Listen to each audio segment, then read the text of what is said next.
Ng'olunaku lw'abakadde mu nsi yonna kalugye lukuzibwe ku ntandikwa ya Sabbiiti eno, Uganda y'emu ku nsi ezitadde essira mu kuyamba abantu abakuliridde emyaka ng'ebawa obuyambi bw'ensimbi n'ebikozesebwa ebirala nga bwe kirambikibwa mu ssemateeka. Gavumenti ya kuno yateekawo enkola y'okukwasiza ku bakadde abalina emyaka 60 n'omusobyo abali mu kakadde akamu n'ekitundu ng'ebawa $2.2 buli mwezi okulaba nga nabo batambuza obulamu bwabwe.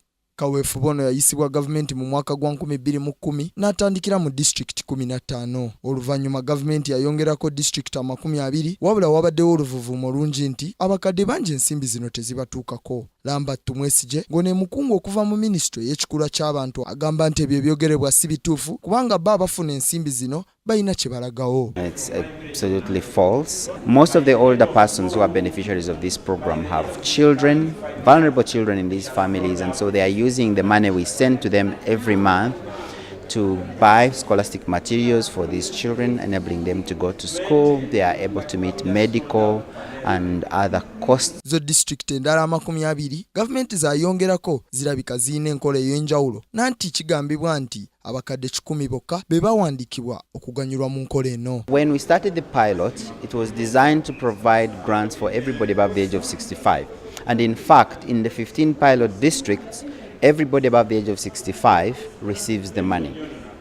But because there was so much demand for the program, after the impacts I've just explained, everybody wanted to have the program, but the government had limited resources to allocate. We decided, okay, we shall take the program to 40 new districts, but instead of covering everybody who is eligible above the age of 65, we'll just cover 100 oldest beneficiaries. And that's the fundamental difference between the two. Tumwesige atangazizza nga bwe bakolagana n'obukiiko bw'ebyalo olwo ne bakozesa banka ya Post Bank ensimbi zaabwe mu mpeke. We work with Post Bank Uganda, and they use their mobile banking trucks to deliver the cash. So we enroll the beneficiaries, give them an ID. Post Bank uses biometric systems. They verify identity using a thumbprint, and they pay the beneficiary the cash. Gavumenti yeeganye ebigambibwa nti singa abakadde baba bafudde ensimbi zino zisigala ziweebwa ab'enganda zaabwe. So if someone dies, there is a process of enrollment that takes place, and then they will replace that person.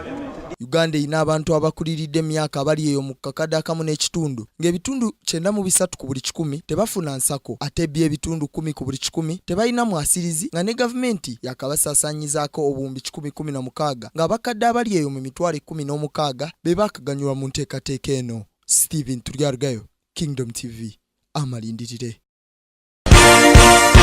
This is Kingdom TV.